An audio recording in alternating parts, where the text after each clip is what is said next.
This video हम लोग जो मोल कंसेप्ट का जो पार्ट बाकी था ना उसको कंटिन्यू करने वाले हैं। मोल कंसेप्ट का हमारा एक वीडियो पहले से ही आ चुका है, आप उसको चेकआउट कर सकते हो। पार्ट 1 करके चैनल पे अवेलेबल होगा और प्लेलिस्ट भी इसके ऊपर मैंने बना दिया है, तो आप वहाँ पे देख सकते हो। हमने वहाँ पे बहुत सारे टॉपिक्स को डिस्कस कर लिया है डिटेल में, ठीक है। जो भी बचे हुए चीज़ें हैं उसको मैं इस क्लासेस में कंटिन्यू कराने वाला हूँ।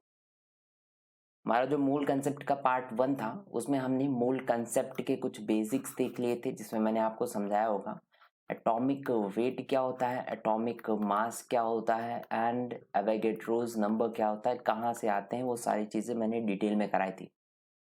देन अगर बात करते हैं मूल कैलकुलेशंस की, तो वो भी हमने देखा था वाई मैप के थ्रू मूल कैलकुलेशंस ऑफ कैसे कर सकते हो। बहुत इजी मेथड मैंने बताया था, आप वीडियो चेकआउट करोगे तो आपको पता चलेगा। परसेंटेज कंपोजिशंस फाइंड करना देख लिया था। डेंसिटीज देख ली थी, दो टाइप की डेंसिटीज होती हैं, that is absolute density and relative density. वो भी चीज़ें हमारी कंसेप्ट क्लियर हो चुके थे। फिर आते हैं हम लोग एवरेज एटॉमिक वेट, वो भी कंसेप्ट वाला हो गया था पार्ट। उसके बाद मैंने बताया था आपको मीन मोलर मास, और लास्ट में जो इम्पोर्टेंट टॉपिक था दैट इज लिमिटिंग रिएजेंट। ये भी हमारा कंसेप्ट क्लियर हो चुका है। इस वीडियो में हम लोग स्टॉक्योमेट्री देखने वाले हैं। स्टॉक्योमेट्री की कैलकुलेशंस कैसे करने हैं पूछा जाता है, बहुत इंपॉर्टेंट पार्ट है ये भी। Empirical formula and molecular formula, ये भी देखना है हम लोग कैसे फाइंड कर सकते हैं, बेसिक कंसेप्ट्स हैं। फिर मैं कुछ कंसंट्रेशन टर्म्स को बताऊंगा, जैसे कि percentage weight by wait, percentage weight by volume, percentage volume by volume. फिर आता है मोलारिटी, जिसको हम इंडिकेट करते हैं कैपिटल एम से।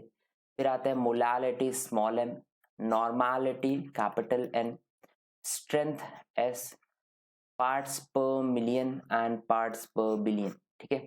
तो ये हमें कंसंट्रेशन टर्म्स को मैं समझाऊंगा कैसे आपको समझना है।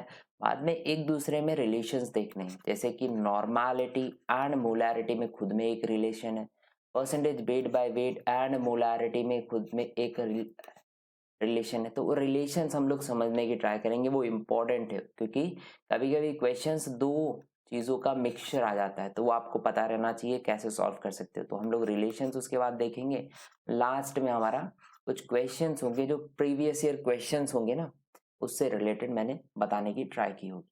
तो यहाँ पे जो पहला चीज़ है वो हम देखने वाले हैं स्टॉक्योमेट्री। जैसे मैंने आपको बोला, इस वीडियो में मैं यहीं से स्टार्टिंग करने वाला हूँ, ध्यान से देखना, ये इंपॉर्टेंट है। लिमिटिंग रिएजेंट अगर आपको समझ में आया होगा ना पहले, लिमिटिंग रिएजेंट अगर आप पहले से समझ चुके होगे तो ये आपके लिए इंपॉर्टेंट बन जाएगा। स्टॉक्योमेट्री होता क्या है, इससे रिलेटेड पहले समझते हैं। पहला तो एक चीज होगा कि रिएक्शन अनबैलेंस्ड आपको मिलेगा, बैलेंस्ड नहीं मिलेगा, तो बैलेंस करना पड़ेगा। जैसे कि यहाँ पे एक रिएक्शन मैंने आपके लिए लिखा है, देखो यहाँ पे CH4 that is in gas form में, मिथेन आपको पता होगा गैस फॉर्म में ही होता है। देन उसके बाद आता है ऑक्सीजन, वो भी क्या है, गैस फॉर्म में है। And this is going to be give you carbon dioxide, वो भी गैस ही होता है, आपको पता होगा। और वाटर है ना, ये लिक्विड फॉर्म में होता है। अगर इसको 100 डिग्री सेल्सियस के ऊपर लेके चले जाओगे तो ये भी गैस बन जाएगा, वाटर वेपर, नाम सुना होगा आप लोगों ने, है ना। पहले यहाँ देख के समझ में आता होगा कि ये रिएक्शन जो है ना बैलेंस्ड नहीं है, ये रिएक्शन जो है बैलेंस नहीं है, इतना समझ में आता होगा। तो इसको बैलेंस कैसे करोगे, आपको पता होगा हाइड्रोकार्बन का रूल क्या होता है। पहले आपको बैलेंस करना है कार्बन को, देन हाइड्रोजन को, एंड देन उसके बाद ऑक्सीजन को। सिंपल सा कंसेप्ट है। कैसे करोगे, पहले कार्बन देखते हैं कितने हैं। यहाँ पे कार्बन एक है, यहाँ पे एक है, बैलेंस्ड है, हाँ बैलेंस्ड है। हाइड्रोजन कितने हैं, चार है, यहाँ पे कितने हैं, दो है, तो इसको क्या कर दोगे आप, टू से मल्टीप्लाई कर दोगे, तो ये क्या बन गया आपका, चार हो गया। अब यहाँ ऑक्सीजन की बारी करते हैं, तो देखो यहाँ पे कितने प्रोडक्ट में ऑक्सीजन है, आपके पास दो ऑक्सीजन दिख रहे होंगे, और यहाँ पे कितने दिखते हैं, दो ऑक्सीजन, टोटली कितने हैं, चार है। यहाँ पे दो थे तो हमने इसको भी दो बना दिया, और ये चार हो गया। ये हो गया बैलेंस्ड इक्वेशन। तो पहला आपको बैलेंस करना है, ये थोड़ा समझना पड़ेगा। उसके बाद स्टॉक्योमेट्री ना इन टर्म्स में निकाला जा सकता है, ध्यान से देख लेना प्लीज, क्योंकि यही इंपॉर्टेंट है। लिमिटिंग रिएजेंट के बाद यही सबसे ज्यादा इंपॉर्टेंट कंसेप्ट है। पहला तो मोल्स, मोल्स के टर्म में आपको निकालना है, तो कैसे निकालोगे, देखो इसके मोल्स कितने दिए गए हैं, देख के समझ में आता होगा। इसके मोल कितने हैं, वन है, इसका कितना मोल है, टू है, इसके कितने मोल है, वन है, और इसके कितने मोल है, वन है। हमने यहाँ पे इंडिकेट करने के लिए इसको रख दिया है, ठीक है। यहाँ पे आपको देख के समझ में आता होगा। अगर वेट निकालना है, स्टार्टिंग पहला वीडियो आप देख के आओ, मोल को हम क्या करते हैं, वेट से मल्टीप्लाई कर देते हैं, तो ये मोल था हमारा, इसको किससे मल्टीप्लाई कर दिया आपने, वेट से। इसका आपको पता होगा कार्बन का 12 वेट है, हाइड्रोजन का यहाँ पे 4 हो जाएगा तो 16 हो जाएगा। ऐसे ही हम लोग ऑक्सीजन का 2 कर लेंगे मॉलिक्यूल को, तो ये क्या बन जाता है आपका 32 इंटू 2, यहाँ पे क्या हो जाएगा 1 इंटू 44, और यहाँ पे क्या हो जाएगा 1 इंटू 18। आई थिंक वेट वाला और मोल वाला कंसेप्ट आपको क्लियर हो गया होगा। फिर आता है मॉलिक्यूल, जिसको हम बोलते थे नंबर ऑफ एंटिटीज। देख लेना पुराने वीडियोस, आपको समझ में आएगा। ठीक है, इसको कैसे सॉल्व कर सकते हो, तो यस आपको पता होगा अवेगेट्रोज नंबर से मल्टीप्लाई करना पड़ता है मोल को। अवेगेट्रोज नंबर से मोल को मल्टीप्लाई कर लो, अवेगेट्रोज नंबर से मोल को मल्टीप्लाई कर लो, अवेगेट्रोज नंबर से मोल को मल्टीप्लाई कर लो। कंसेप्ट इजी है ना।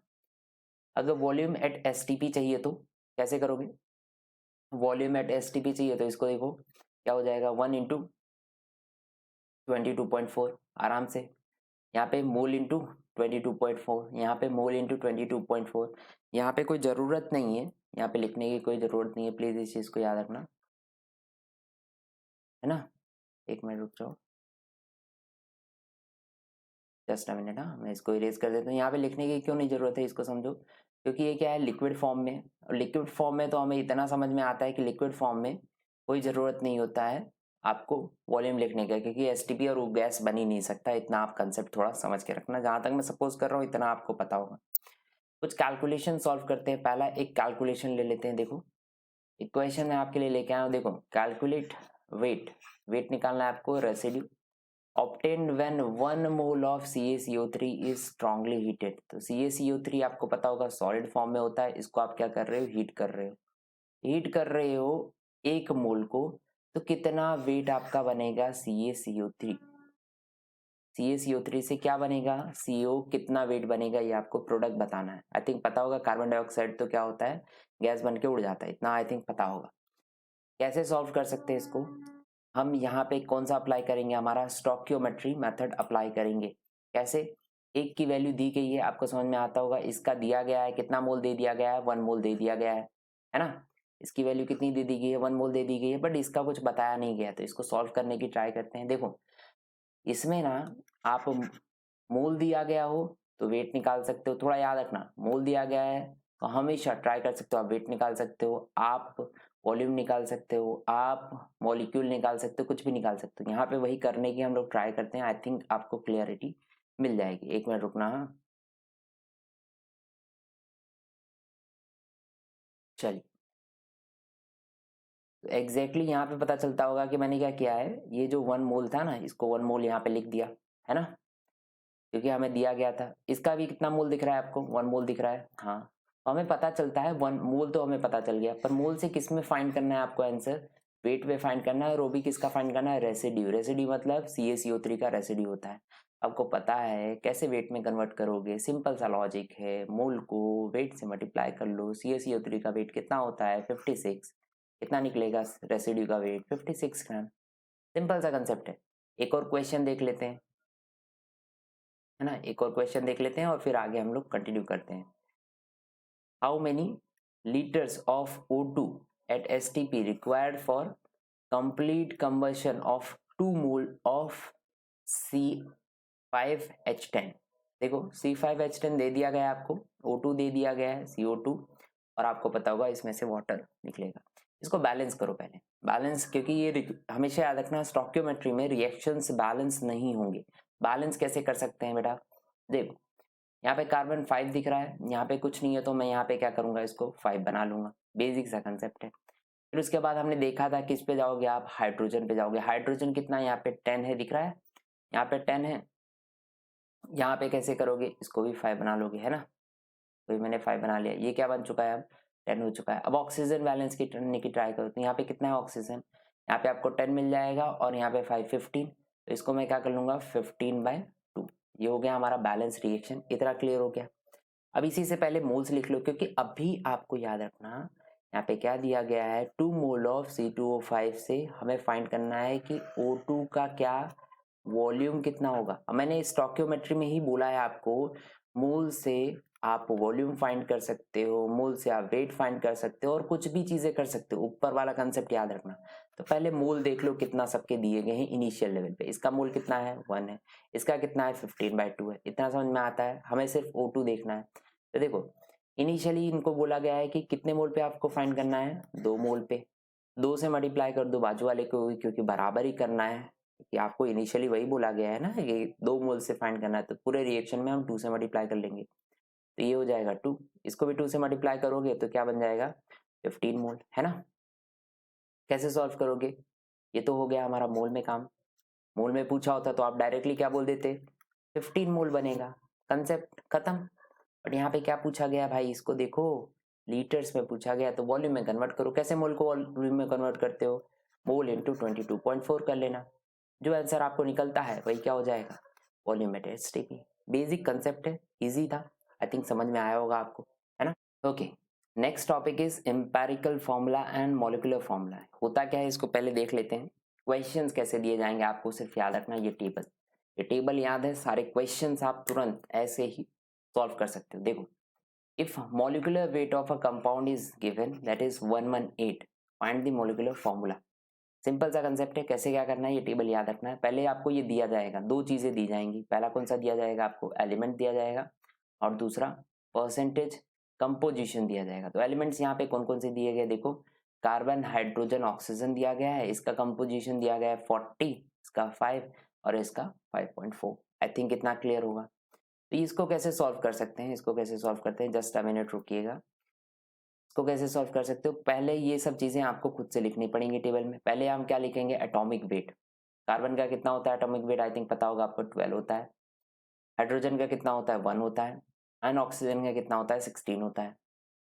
उसके बाद क्या करना है, percentage composition divided by atomic weight. Simple सा है, कैसे करोगे, देखो, परसेंटेज कंपोजिशन आपको 40 दिया गया था, डिवाइडेड बाय 12 कर दो, कितना निकलेगा 3.3।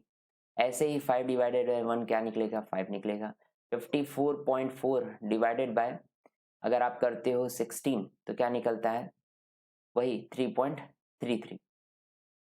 फिर क्या करना है, सिंपलेस्ट रेशियो कैसे लेके आना है। सिंपलेस्ट रेशियो के लिए आपको ध्यान से देखने की ट्राई करना। सिंपलेस्ट रेशियो कैसे लेके आ सकते हो, सिंपलेस्ट रेशियो में सबसे छोटा नंबर, इसमें देखो, इसमें से तो भी जस्ट हमने फाइंड किया है, इसमें से सबसे छोटा नंबर तो यहाँ पे दिखिए आता होगा 3.3 ही है, उसको ही सबसे डिवाइड कर दो। तो 3.3 डिवाइडेड बाय 3.3 क्या हो जाएगा, 1। 5 डिवाइडेड बाय 3.3 1.5। 3.3 divided by 3.3 1। ये हो गया सिंपलेस्ट रेशियो। क्लियर हुआ इतना। अब सिंपलेस्ट रेशियो हमें पता चल जाता है, उसके बाद क्या कर सकते हो आप, सिंपल होल नंबर रेशियो। कैसे, क्योंकि ये आपको दिख रहा है एक मॉलिक्यूल बन नहीं सकता है 1.5, कैसे मॉलिक्यूल लेके आओगे, तो इसको होल नंबर की तरह कन्वर्ट करने का मतलब सबको 2 से मल्टीप्लाई कर दो। ठीक है, यहाँ पे दिख रहा होगा, अगर मैं 1.5 को 2 से मल्टीप्लाई करूंगा तो 3 आ सकता है, हाँ, 3 नंबर ऑफ हाइड्रोजन आ सकते हैं हमारे पास। ऐसे ही मैं यहाँ पे कार्बन ले सकता हूँ और यहाँ पे हम ले सकते हैं हमारे ऑक्सीजन। एग्जैक्टली आपको ये निकल गया। इससे हमें क्या पता चलता है, एम्पेरिकल फॉर्मूला, क्योंकि ये जो कंसेप्ट आप इतने देर से यूज कर रहे थे that was for empirical formula. ध्यान देना, ये क्या निकला आपके पास, एम्पेरिकल फॉर्मूला। एम्पेरिकल फॉर्मूला क्या निकला, कार्बन कितना है, देखो यहाँ पे कार्बन कितना है, 2 है ना। कार्बन कितना है आपके पास, 2 है। ऐसे ही हाइड्रोजन कितना है, 3 है। और ऑक्सीजन कितना है, देखो यहाँ पे ऑक्सीजन कितना है, 2 है। तो ये हमारा एम्पेरिकल फॉर्मूला निकल गया। बट क्वेश्चन में क्या बोला गया है, आपको क्या फाइंड करना है, मॉलिक्यूलर फॉर्मूला फाइंड करना है। मॉलिक्यूलर फॉर्मूला कैसे फाइंड कर सकते हो, सिंपल सा एक रूल है, क्या है, molecular formula is equal to empirical formula into n. अब ये एन क्या होता है, एन क्या होता है, ध्यान से देखना, n is equal to molecular formula weight divided by empirical formula weight. N कैसे लेके आओगे, इसको ध्यान से देख लो। मॉलिक्यूलर फॉर्मूला वेट आपको पहले से ही क्वेश्चन में दे दिया गया है, 118 मिला आपको, देखो ये 118 पहले से क्वेश्चन में दिया है, उसको रख लो। एम्पेरिकल फॉर्मूला का वेट खुद से फाइंड करेंगे, मतलब ये जो आपने निकाला है ना, इसको फाइंड करो। कैसे फाइंड करोगे, 1 मिनट रुकना, जस्ट अ मिनट, इसको मैं सही कर लेता हूँ। हाँ, इसको कैसे सॉल्व करोगे, तो आई थिंक पता होगा, कार्बन का ये 44 हो जाएगा, ये 24 हो जाएगा। हाइड्रोजन का अगर निकालते हैं तो 3 हो जाता है, और ये ऑक्सीजन का 32 हो जाएगा, टोटली 59 निकलता है। यही सेम टू सेम फॉर्मूले पे रख लो, क्या निकलेगा, एन की वैल्यू 2 निकलती है ना। मॉलिक्यूलर फॉर्मूला कैसे फाइंड करोगे, ध्यान से देखने की ट्राई करना। जो हमारा एम्पेरिकल फॉर्मूला था उसको एन से, एन मतलब क्या हो चुका है अभी हमारा 2 हो चुका है, उससे मल्टीप्लाई कर दो। ये सबके अंदर मल्टीप्लाई करना है, मतलब ये क्या बन जाएगा, C4 बन जाएगा। H6 बन जाएगा, O4 बन जाएगा, और इसको ही हम क्या बोलते हैं, मॉलिक्यूलर फॉर्मूला। सिंपल सा क्वेश्चन है, अगर आपको ये टेबल आता है, ये टेबल आपको आना चाहिए, तभी आप क्वेश्चंस को सॉल्व कर पाओगे। चलो हम थर्ड पॉइंट पे आ जाते हैं, दैट इज कंसंट्रेशन टर्म्स। यहाँ से इंपॉर्टेंट चैप्टर चालू हो जाता है, यहाँ से ही मेन चीजें आती हैं, ध्यान देना। कंसंट्रेशन टर्म्स से पहले, पढ़ने से पहले कुछ चीजें मैं आपको बताना चाहूंगा जो क्वेश्चंस पूछा जा सकता है। पहला तो एक क्वेश्चन आता है कि जितने भी आप टर्म्स पढ़ोगे, परसेंटेज, वेट बाय वेट, कुछ भी पढ़ोगे आप, उसको हमेशा ये पूछा जाएगा कि इट इज टेम्परेचर डिपेंडेंट और इंडिपेंडेंट ऑफ टेम्परेचर। तो हमेशा कैसे याद रखना है, जिस भी यूनिट में आपको वॉल्यूम मिलेगा, ध्यान देना, जिस भी यूनिट में आपको वॉल्यूम मिलेगा and that is temperature dependent. अगर आपको वॉल्यूम नहीं मिलता, वहां पे वेट मिलता है, तो वो क्या होगा, टेम्परेचर इंडिपेंडेंट। ये क्लियर होना चाहिए, ये कंसेप्ट अपने दिमाग में रखना, लास्ट में हम देखेंगे भी, पर अभी आपको पता रहना चाहिए। दूसरा, एक रिएक्शन, एक मिक्सचर, सॉल्यूशन कैसे बनता है, ध्यान से देखना। सॉल्यूशन कैसे बनेगा, सॉल्यूट को हम किसके अंदर ऐड करते हैं, सॉल्वेंट के अंदर ऐड करते हैं, इतना आपको पता होगा। सॉल्वेंट को हमेशा कंसिडर करना है ए, सॉल्यूट को कंसिडर करना है बी, और सॉल्यूशन क्या होगा, ए प्लस बी। यहाँ पे भी मैं ऐसे लिखूंगा, वेट ऐसे में लिखना पड़ेगा, अगर समझो मुझे लिखना है molecular weight, molecular weight of A लिखा, मतलब ये क्या समझ रहे हो, मॉलिक्यूलर वेट ऑफ सॉल्यूट मैं बोल रहा हूँ। यहाँ पे मैं बी लिखूंगा तो आप समझ जाना मॉलिक्यूलर वेट ऑफ सॉल्यूट लिख रहा हूँ। ये थोड़ा याद रखना है ना, थोड़ा सा आपको पता रहना चाहिए ये सब चीजें। अब हम आ जाते हैं हमारे मेन कंसेप्ट पे, that is percentage weight by wait. पहला ये कंसेप्ट हम समझने की ट्राई करते हैं, ध्यान दो। सो पहले आपको ये पढ़ना आना चाहिए, परसेंटेज वेट बाय वेट क्या हुआ, ये क्या मतलब है, तो इसको पढ़ना आना चाहिए। जैसे कि सपोज करो आपसे पूछा जाता है x percentage weight by wait, यहाँ पे एग्जांपल मैं ले लूँ 15% वेट बाय वेट, ऐसा कुछ लिख दिया गया, x की वैल्यू हमने लिखा, तो कैसे सॉल्व करोगे, x ग्राम मतलब 15 gram of solute present in 100 gram of solution, इसको ही हम क्या बोलते हैं, परसेंटेज वेट बाय वेट। कैसे निकालोगे, percentage weight by weight is equal to solute का वेट डिवाइडेड बाय सॉल्यूशन का वेट इनटू 100, क्योंकि परसेंटेज फाइंड करना है। ये क्लियर हुआ सबको, बेसिक सा है, आई थिंक समझ में आता होगा आपको भी, है ना। सो सेकंड हम देख लेते हैं, सेम वैसे ही क्या देखने वाले हैं यहाँ पे हम लोग, percentage weight by volume. Percentage weight by volume क्या होता है उसको समझने की ट्राई करो। सपोज करो वही परसेंटेज, कैसे प्रोनाउंस करोगे इसको, कैसे समझ में आएगा, x percentage weight by volume. यहाँ पे हम सपोज करें x का मतलब आप सोच लो 10, 15, 25, कुछ भी आपको सोचना है, समझते हैं हम लोग। यहाँ पे दिया गया है 5%, ऐसा समझो 5% वेट बाय वॉल्यूम। तो इसको कैसे लिखोगे, that is 5 gram solute dissolve in 100 ml solution. Formula कैसे बनता है, percentage weight by volume is equal to, weight I think पता होगा, यहाँ पे क्या आ जाएगा, 5 ग्राम सॉल्यूट आप डिजोल्व कर रहे हो ना, किसमें, 100 ml सॉल्यूशन में, इंटू 100 कर लेना। बेसिक सा कंसेप्ट है। तीसरा क्या हो सकता है, परसेंटेज वॉल्यूम बाय वॉल्यूम, कैसे लिखोगे, same x ml solute dissolve in 100 ml solution, solute dissolve in solution, दोनों आपको ml में लिखना है, लीटर में दिया गया होगा तो लीटर में आप ले लेना, इंटू 100, यहाँ पे भी इंटू 100, क्योंकि परसेंटेज आप फाइंड कर रहे हो। अब मुझे बताओ, मुझे एक चीज बताओ, इन तीनों में जो अभी हमने देखा, कौन से तीन चीज देखे हैं अभी जस्ट हमने, कौन कौन सी चीजें देखी हैं, ध्यान देना, percentage weight by wait, percentage weight by volume and percentage volume by volume. Temperature dependent कौन सा है, तो मैंने जस्ट स्टार्टिंग में बताया, जिसके अंदर वॉल्यूम होगा, आपको दिख रहा होगा यहाँ पे वॉल्यूम है, यहाँ पे वॉल्यूम है, तो ये दोनों क्या है, टेम्परेचर डिपेंडेंट है। टेम्परेचर इंडिपेंडेंट कौन होगा, इसके अंदर वॉल्यूम नहीं है, तो परसेंटेज वेट बाय वेट के अंदर वॉल्यूम नहीं है, ये दिख के आता होगा, दैट मीन्स ये टेम्परेचर इंडिपेंडेंट है। आई होप इतना क्लियर हुआ होगा। आगे बढ़ते हैं, कुछ और कंसंट्रेशन टर्म्स को समझने की ट्राई करते हैं जो इंपॉर्टेंट है आपके लिए, है ना। पहले हम लोग यहाँ पे उठाते हैं, यस, पहले हम लेते हैं मोलारिटी। मोलारिटी क्या होती है, जिसको इंडिकेट करते हो आप कैपिटल एम से, है ना, किसे इंडिकेट करते हो, कैपिटल एम से। होता क्या है मोलारिटी का मतलब, moles of solute present in 1 litre solution. ऊपर जितना भी हम लोग ले रहे थे, याद रखना 100 ml ले रहे थे सॉल्यूशन के लिए, 100 ग्राम ले रहे थे वेट के लिए, और यहाँ पे ऐसा नहीं है, प्लीज याद रखना, मोलारिटी में 1 लीटर लेना है। Moles of solute present in 100 sorry in 1 litre solution, है ना। कैसे सॉल्व करोगे, molarity is equal two moles of solute, मैंने बताया था सॉल्यूट को कैसे प्रेजेंट करेंगे हम बी से, तो मोल्स ऑफ सॉल्यूट क्या हो जाएगा यहाँ पे, देखो मोल्स ऑफ सॉल्यूट क्या हो जाएगा NB divided bye V solution in litres. Simple सा कंसेप्ट है, आई होप क्लियर हो गया होगा। आगे बढ़ते हैं, नेक्स्ट इज मोलालिटी। मोलारिटी का छोटा भाई समझ लो क्या होता है, स्मॉल m में इसको काउंट करते हो आप, इसका मतलब क्या होता है, मोल्स ऑफ सॉल्यूट वही होगा, मोल्स ऑफ सॉल्यूट ऊपर दिख रहा था, यहाँ पे भी दिखेगा, डिजोल्व इन क्या हो जाएगा, वहाँ 1 लीटर था और यहाँ पे क्या हो जाएगा 1 kg सॉल्वेंट। समझ में आता है, कैसे लिखोगे इसको, small m is equal to NB divided by weight of, देखो वेट ऑफ यहाँ पे हम देखने की ट्राई कर रहे हैं क्योंकि 1 kg दिया गया है, तो वेट हो गया A मतलब सॉल्वेंट कितना पता चलता होगा और इन kg। बेसिक से कंसेप्ट हैं, फॉर्मूलाज पता होना चाहिए, ये फॉर्मूलाज आप अभी सम्स में मैं अभी कराऊंगा कुछ इक्वेशंस, तो आपको वहाँ पे आना चाहिए, वहाँ पे आप उनको यूज कर पाओ, ऐसे पढ़ लेना है हमें, ठीक है। आगे बढ़ते हैं, कुछ कंसंट्रेशन टर्म्स और हम देखने की ट्राई करते हैं। यहाँ पे हम बात कर लेते हैं नॉर्मालिटी की। नॉर्मालिटी को इंडिकेट कैसे करते हो, कैपिटल N से इंडिकेट करते हैं हम लोग। होता क्या है इसका मतलब ये भी समझ लो ना भाई, है ना।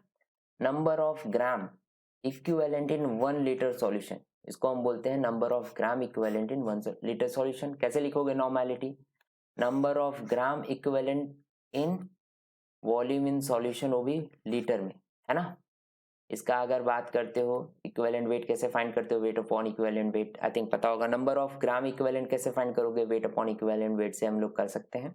बेसिक सा कंसेप्ट है, नॉर्मलिटी देख लेना, पूछा जाएगा, अभी जस्ट हम कुछ सम्स करेंगे तो वहां पे मैं आपको कैलकुलेट करके बताऊंगा, ठीक है।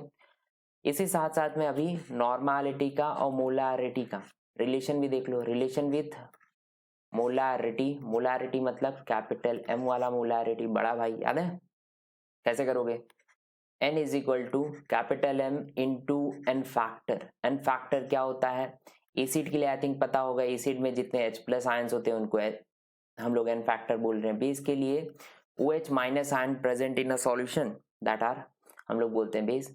और सॉल्ट के लिए अब याद रखना टोटल पॉजिटिव या टोटल नेगेटिव को हम लोग काउंट करते हैं, बेसिक सा है, ये भी आपको पता रहना चाहिए।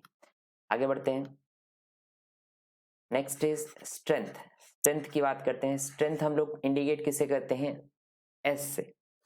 हमेशा यूनिट किस में निकाला जाता है स्ट्रेंथ का, ग्राम पर लीटर में निकाला जाएगा, किस में निकाला जाएगा, ग्राम पर लीटर में निकाला जाएगा। देखो होता क्या है strength, wait of solute in 1 litre solution. Easy है ना, बहुत इजी है ये, बट इसका काम आएगा बेचा, स्ट्रेंथ कुछ हमें निकालना पड़ता है, पूछते हैं कितनी स्ट्रेंथ है वाटर की, कितना सॉल्यूट है उसमें, समझ लो मैं आपको देता हूँ 100 ml वाटर दे देता हूँ और आपसे मैं पूछ लेता हूँ कि मुझे बताओ कि इसमें कितनी स्ट्रेंथ है सॉल्ट की, तो सॉल्ट आपको फाइंड करना पड़ेगा। समझ में आ रहा है मैं क्या बोलने की ट्राई कर रहा हूँ, सॉल्ट का वेट दे दिया होगा मैंने, सोचो NaCl दे दिया है, तो NaCl आप फाइंड करके बैठोगे, उसका मॉलिक्यूलर वेट यहाँ पे डाल देना, वेट जो भी दिया होगा वो डाल देना, और यहाँ पे हम वॉल्यूम डाल देंगे इन लीटर, तो आपको क्या मिल जाएगा, स्ट्रेंथ, कितना स्ट्रेंथ है सॉल्यूशन का। समझ में आया, ये बेसिक सा कंसेप्ट था, ये भी हमने देख लिया है।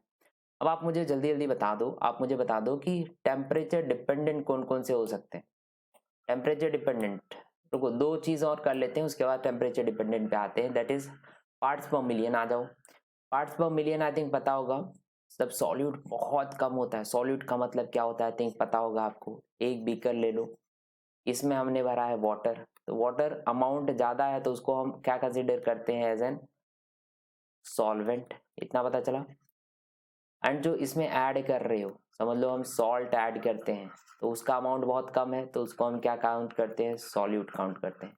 हमेशा याद रखना जो चीजें ऐड की जाती हैं उसको हम बोलते हैं सॉल्यूट, जिस चीज में ऐड की जाती है उसको हम बोलते हैं सॉल्वेंट, ठीक है।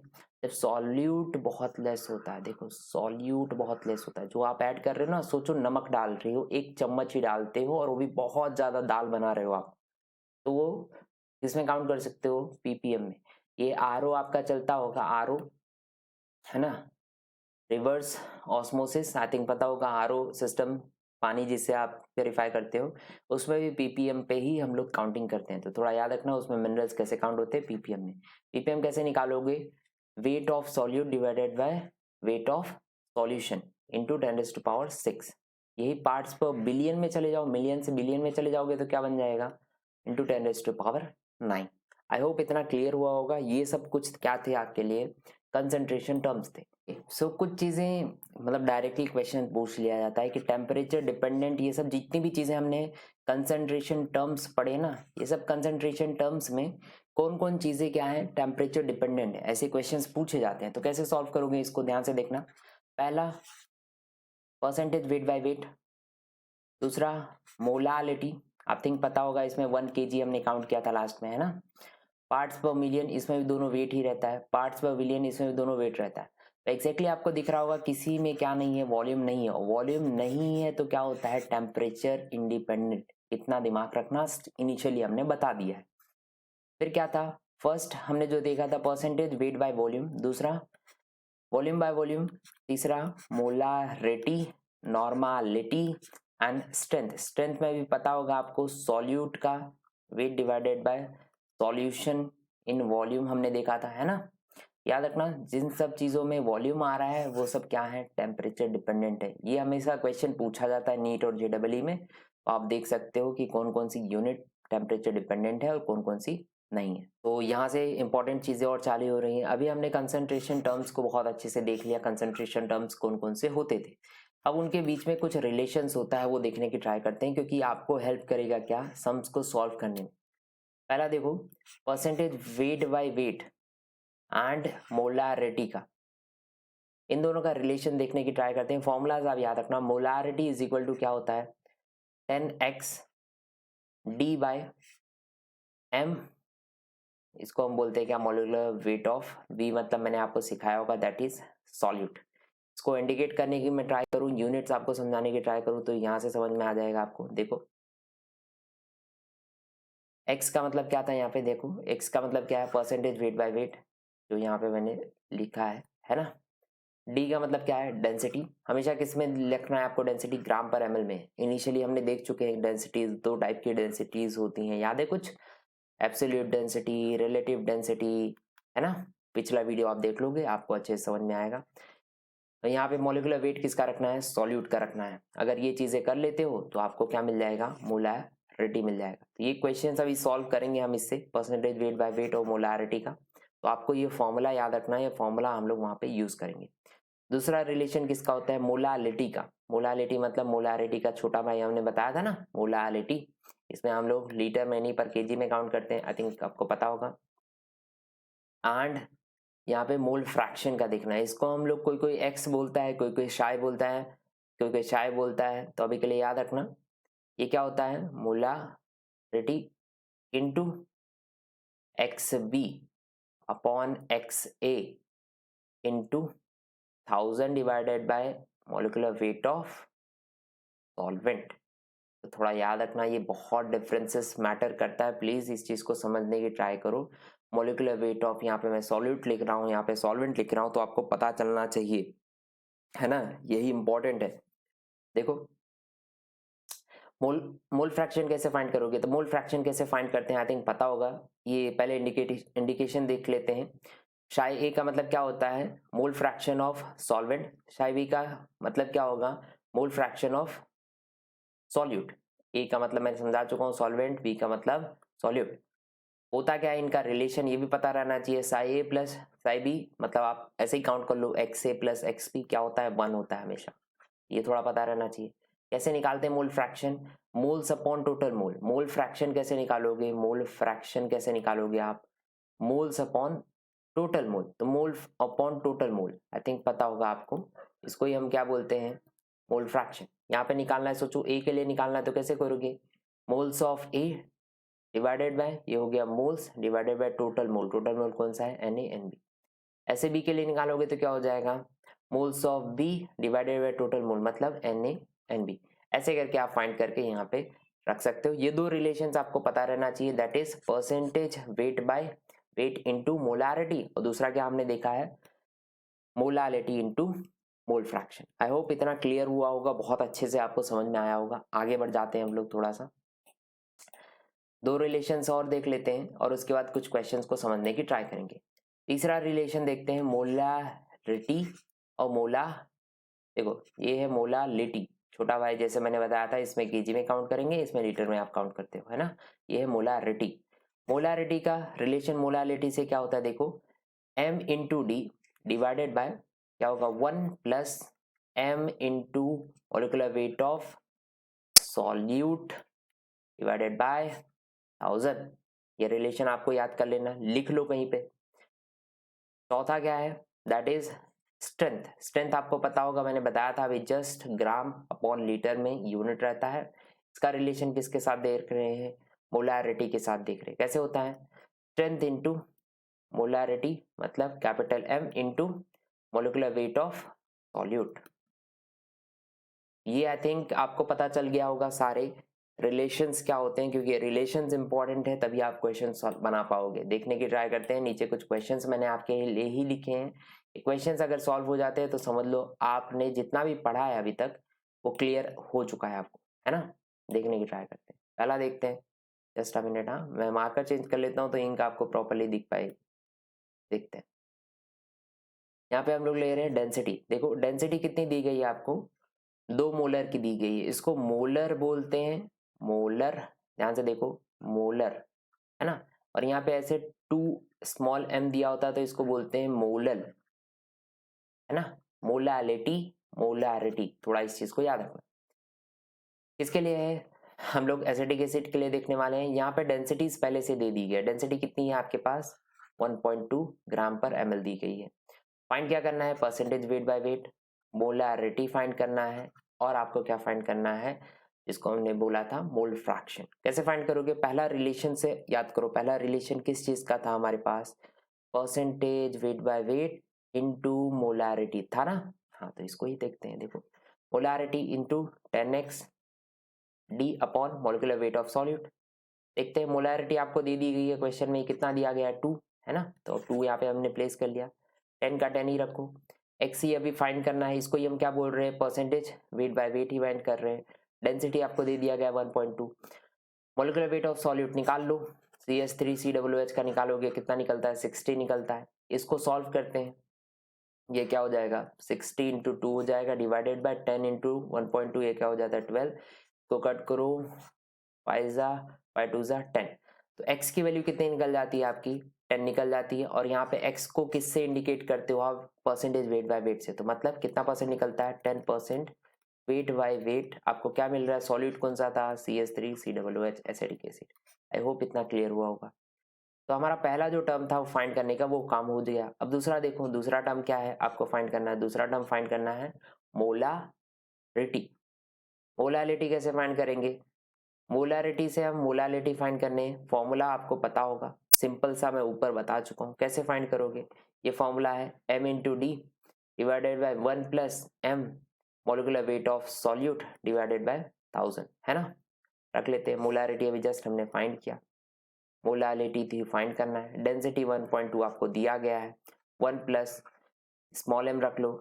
मोलिकुलर वेट अभी जस्ट हमने निकाला है सॉल्यूट का 60 डिवाइडेड बाय 1000। इसको सॉल्व करोगे तो यहाँ से आप आराम से m को फाइंड कर सकते हो, है ना। रिलेशंस आपको समझ में आएंगे तो ही क्वेश्चंस कर पाओगे, इतना थोड़ा याद रखना है। तो थर्ड पार्ट हमें जो फाइंड करना था क्वेश्चन में, थर्ड पार्ट आई थिंक पता होगा आपको क्या दिया गया था। Third part that was mole fraction. ये को थर्ड पार्ट आपको दिया गया था मोल फ्रैक्शन फाइंड करने के लिए, जो हमारा बाकी है। मोल फ्रैक्शन को हम लोग फाइंड करते हैं, क्योंकि परसेंटेज वेट बाय वेट हो चुका है, मोलारिटी हो गया है। अब मोल फ्रैक्शन कैसे फाइंड करोगे, मोल फ्रैक्शन के लिए भी हमने एक फॉर्मूला देखा था, क्या होता है देखो, मोलारिटी हमें पता चल चुका है, mole fraction of solute divided by mole fraction of solvent, ये फॉर्मूला होता है। हमें तो सॉल्वेंट का पता ही नहीं मोल फ्रैक्शन क्या है एग्जैक्टली, हमें एक ही निकालना है अभी के लिए सोचो, क्योंकि सॉल्यूट का है मोल फ्रैक्शन क्वेश्चन में पूछा है ना। तो इसको ही फाइंड करेंगे। एक फॉर्मूला हमारे पास बनता है XA plus XB I think is equal to 1। ये x मतलब मोल फ्रैक्शन ही है, इसको हम शाई बोलते हैं, थोड़ा याद रखना है ना। तो XA मुझे फाइंड करना है, तो क्या बन जाएगा, XA is equal to XB minus 1। इसको मैं रिप्लेस कर सकता हूँ ना XA की जगह पे, हाँ तो ये क्या बन जाएगा 1 माइनस, सॉरी इसको मैं काउंट कैसे करूंगा, 1 माइनस, ये क्या बन जाएगा, एक मिनट, हाँ जस्ट अ मिनट, ये क्या बन जाता है 1 माइनस, यस ये क्या बनेगा आपका 1 माइनस, ये हो जाएगा 1 माइनस, है ना। इसको हमने रिप्लेस कर लिया। रिप्लेस कर लिया तो हमें यही फाइंड करना है, मोलैरिटी हमारे पास था और इसको वैल्यूज पुट ऑन करो तो आपको मिल जाएगा। जस्ट अभी यहाँ पे मोलैरिटी फाइंड कर लेना है ना, ऊपर जस्ट मैंने बताया वैल्यू पुट कर लेना। यहाँ पे आप 1000 ले सकते हो, यहाँ पे कोई सॉल्वेंट नहीं दिया गया तो कितना रखोगे सॉल्वेंट की वैल्यू 18 रखोगे। ये हम रिलेशंस देख के आ चुके हैं, प्लीज जाके ऊपर देख लो, आपको समझ में आ जाएगा, रिलेशन बहुत अच्छे से हमारा हो चुका है। यहाँ पे आई थिंक ये क्वेश्चन आपको समझ में आया होगा कि कैसे रिलेशन काम आता है आपको, ना कि मोल फ्रैक्शन और वो इतने देर से जो हम पढ़ रहे थे वो काम आता है।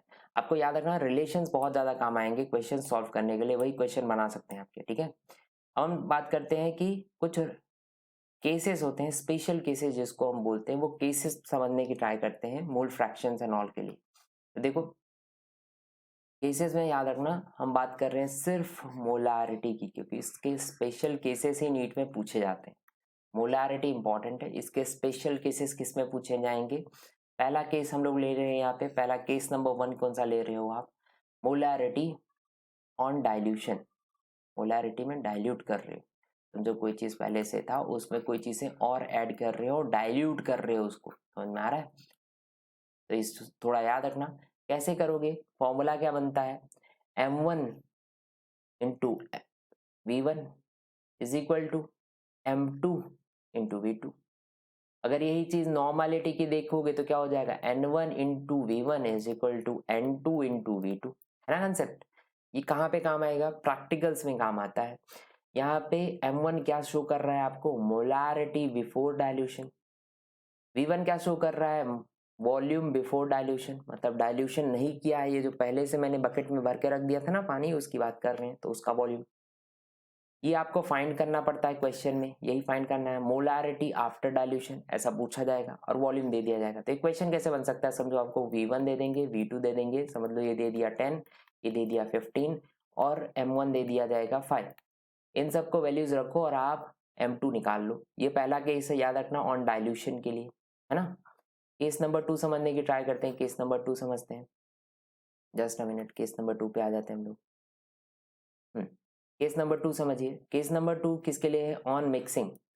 तो कोई चीज मिक्स कर रहे हो उसके लिए है। अब ये मे भी शायद एसिड हो सकता है या बेस हो सकता है, ऐसा भी हो सकता है। मिक्सचर कैसे बनाओ आप, एसिड एसिड का मिक्सचर बना दो, एसिड बेस का मिक्सचर बना दो, या बेस और बेस का मिक्सचर बना दो, तीनों पॉसिबिलिटीज हैं। कैसे होगा ध्यान से देखना, मिक्सिंग वही है, वही जो हमने ऊपर पढ़ा उसी का कंसेप्ट लगाओ, m1v1 हो जाएगा।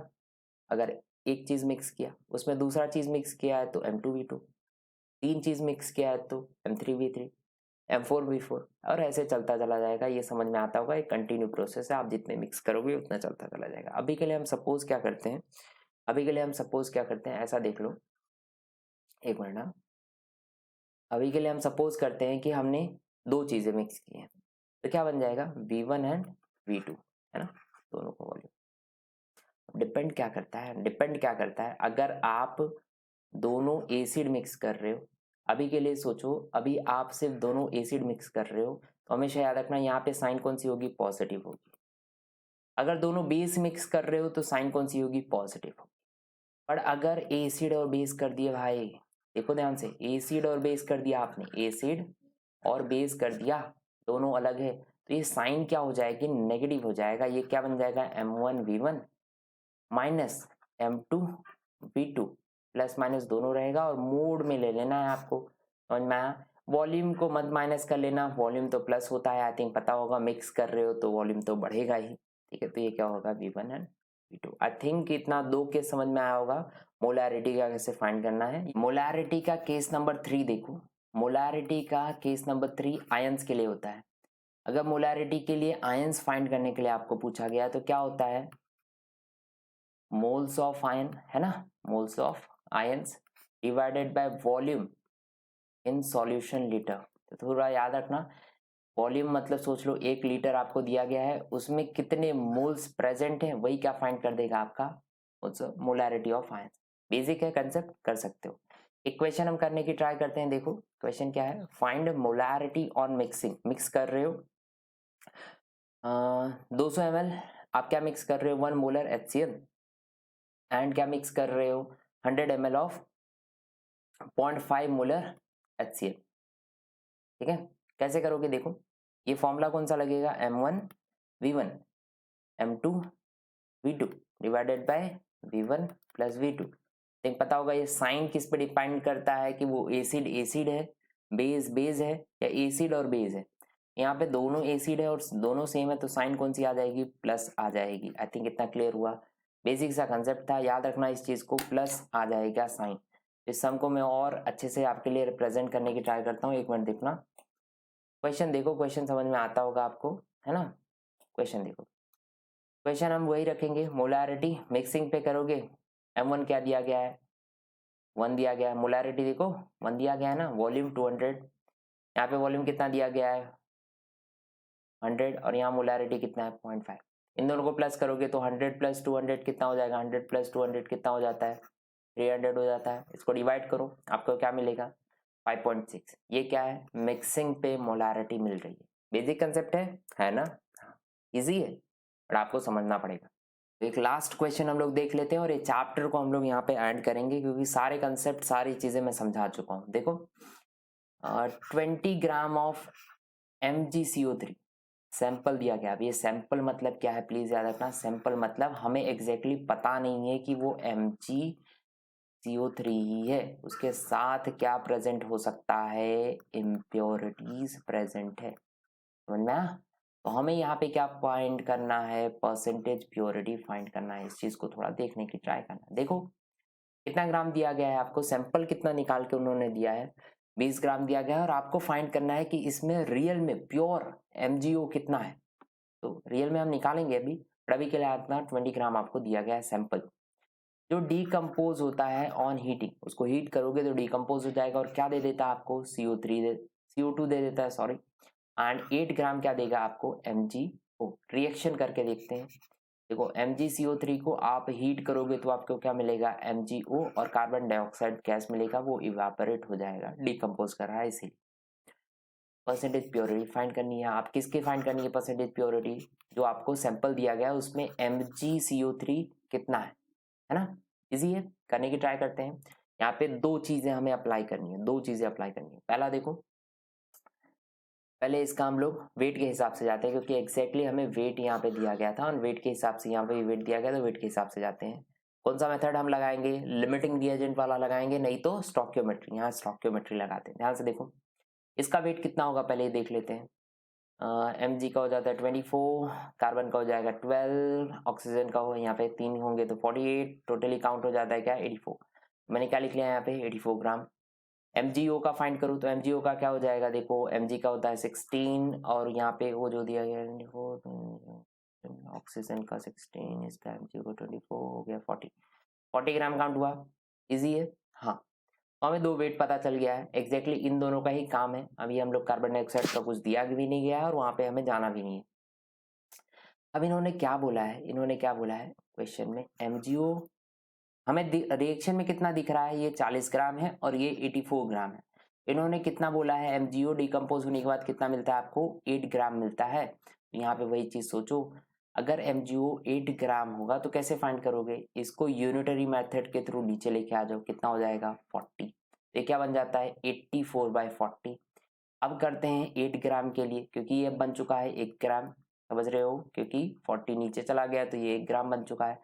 अब इसको कन्वर्ट करो 8 ग्राम में। 8 ग्राम में कैसे कन्वर्ट करोगे, दोनों साइड 8 को मल्टीप्लाई कर लो। यहाँ पे मल्टीप्लाई बाय 8, यहाँ पे मल्टीप्लाई बाय 8, ये कितना निकलेगा, कट करते हैं, 8 1 जा 8 5 जा, तो 84/5 मिलता है ना। 84/5 आपको मिला है। अब इसी चीज को रखना है, ये वेट किसका मिला, MgCO3 का वेट मिला। परसेंटेज प्योरिटी के लिए फॉर्मूला क्या होता है, ये देखो, weight of compound, wait divided by weight of sample into 100 होता है, ये परसेंटेज प्योरिटी होता है। कैसे करेंगे देखो, कंपाउंड का वेट अभी जस्ट ऊपर हमें फाइंड कर चुका हूँ 84 होता है ना, यहाँ पे हमने फाइंड किया था 84, कितना निकला था 84/5, सॉरी 84/5 अभी जस्ट हमने फाइंड किया है ना। 84/5 कब फाइंड किया है, जब ये 8 ग्राम बन जाएगा MgO, तब के लिए फाइंड किया है। डिवाइडेड बाय सैंपल करना है, सैंपल का वेट कितना दिया गया है आपको, ये देखो 20 ग्राम दिया गया था, हमने देखा था ना MgO प्लस इम्प्योरिटी कितना ग्राम दिया गया है, 20 ग्राम दिया गया है। इंटू 20 कर लो, इंटू 100 कर लो, क्या निकलता है आंसर, इसको कट करोगे 84 ग्राम निकलेगा, है ना। 84 ग्राम निकलता है और इससे हमें पता चलता है कि परसेंटेज प्योरिटी कितनी है। आई होप ये आपको समझ में तो आया होगा। अभी तक आपने जितने भी कंसेप्ट मुझे पूछा हुआ था या मूल कंसेप्ट में जितने भी चीज़ें आती हैं और नीट और जेडब्ल्यू मेंस, हाँ यहाँ पे हम जेडब्ल्यू एडवांस के लिए नहीं कर रहे, प्लीज़ इस चीज़ को ट्राई करना समझने की। मैं जेडब्ल्यू मेंस के कंसेप्ट क्लियर करा दूंगा, एडवांस के नहीं हो पाएंगे अभी, वो नेक्स्ट वीडियो में कहीं हम लोग आगे देख लेंगे। बट हाँ, नीट के लिए और जेडब्ल्यू मेंस के लिए जितने भी कंसेप्ट थे मूल कंसेप्ट से रिलेटेड चैप्टर से, वो मैंने यहाँ पे आपको करा दिया है। अगर आप चाहते हो मुझसे कनेक्ट होना तो आप टेलीग्राम पे मुझे ज्वाइन कर सकते हो। टेलीग्राम पे आपको डीपीपीज चैप्टर्स के पहले से अवेलेबल है, ठीक है, इस चैप्टर के 10 डीपीपीज पहले से ही प्रेजेंट है, तो आप वहाँ पे जाके देख सकते हो क्वेश्चंस को, जितने भी हमने मेथड जितनी भी चीज़ें देखी हुई हैं वहाँ पे सॉल्व कर सकते हो। हमारा नाम क्या है टेलीग्राम पे देख लेना, चैनल का नाम सेम है, get a reaction, hand written note, PDFs और प्रीवियस क्वेश्चंस भी आपको वहाँ पे मिल जाएंगे, तो श्योरली आप वहाँ जाके ज्वाइन कर सकते हो हमें। And if you like this video then surely like कर देना वीडियो को, चैनल को सब्सक्राइब कर लेना एंड वो जो आपको बेल आइकन दिखता है ना उसको प्रेस कर लेना, क्योंकि फ्यूचर में मैं पूरे कोर्सेज कराने वाला हूँ। जैसे आपको पता होगा मंडे, वेनेसडे एंड फ्राइडे हमारे रोज एक एक वीडियो आपको मिलेंगे और मेरा टारगेट है 4 to 5 मंथ में, विद इन 4 to 5 मंथ ये हम पूरे कंसेप्ट को क्लियर कर ले, पूरा जितना भी डिटेल में होता है ना नीट और जेडब्ल्यू मेंस के लिए, ये मैं पूरा केमिस्ट्री आपको करा दूंगा। लाइक दिस वीडियो देन अपने फ्रेंड्स के साथ श्योरली शेयर करना और चैनल को जरूर सब्सक्राइब कर लेना। Thank you so much.